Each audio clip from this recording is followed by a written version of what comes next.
doing the best defensive scheme sa amin. Credit to them, no. We know TNT, veteran team, alam nila yung gagawin. Kilala na rin nila kami as a team and as a individual. So, yan talaga. Sobrang blessed lang na nakakuha pa rin namin panalo. Scott, ikaw pinaka-longest teammate dito ni Brownlee sa Inebra. Nagugulat ka pa rin ba ito career high 54 points?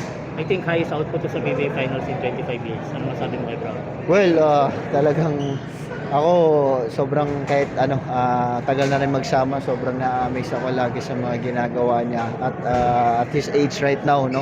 But I know alam ko yung paano siya mag-prepare, paano siya magpa-kondisyon and paano niya dinidisiplina yung sarili niya, and not just sarili niya, pati sa mga pagkain. So actually medyo pinapattern ko yung disiplina ko sa kanya. So kasi talagang he's a role model as a player and as a athlete. So sobrang best na makakuha pa maraming championship na kasama siya. Pero yun nga, Scott, kalahati ng score nyo kay Brownlee, challenge or order ba sa inyo? Well, it's alarming for us, no? But we'll take it, whatever it takes na maipanalo lang yung game. But we know hindi ganun palagi yung resulta pag ganun yung nangyari. So, but for now, we'll take it, and we know mag-a-adjust kami sa Game 6, and sana makatulong pa kami sa effort namin kasi talaga. Scotty, nandito na kayo sa posisyon na to. Last year, lamang kayo 3-2, eventually lost it sa Classic Game 7. Ano yung conversation sa locker room, and ano sa tingin niyo yung mga Well, for us right now, no celebration, no.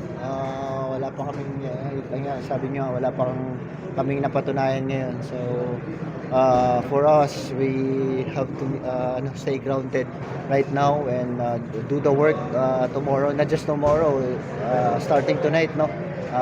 Pahinga kasama sa kasama sa trabaho namin yun. Kailangan magandang pahinga, magandang tulog, and yan, sana makapag-prepare kami maayos ay makapagpahinga ng maayos sa kami sa Sunday. Scotty, one crucial thing in this series, yung almost magka-foul out ka. Laging 5 fouls, 4 fouls. Is there anything in the TNT offense na medyo nahihirapan ka i-contain yung sarili mo in fouling? Well, ang ganda nga ng scheme ng Talk and Text, no. They've been attacking us. So ako naman, bahala na, no. Basta as long as aggressive pa rin ako, makipagbakbakan ako sa depensa. Kung ma-foul, okay lang. Kung hindi, better, no. But syempre down the stretch, crucial na yung kailangan makadepensa ng maayos with foul trouble. So yun, wala, talagang laban na lang. Pero sorry na parang una tanong na, pero paano mo ma-describe yung pagbuhat sa inyo ni Justin kanina? Wala akong masabi, talagang JV things, no.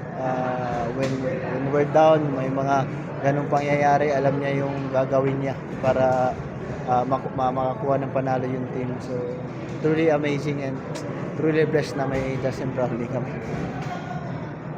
Tagal na naman yung time ko na makakuha yung championship for Inebra Standards.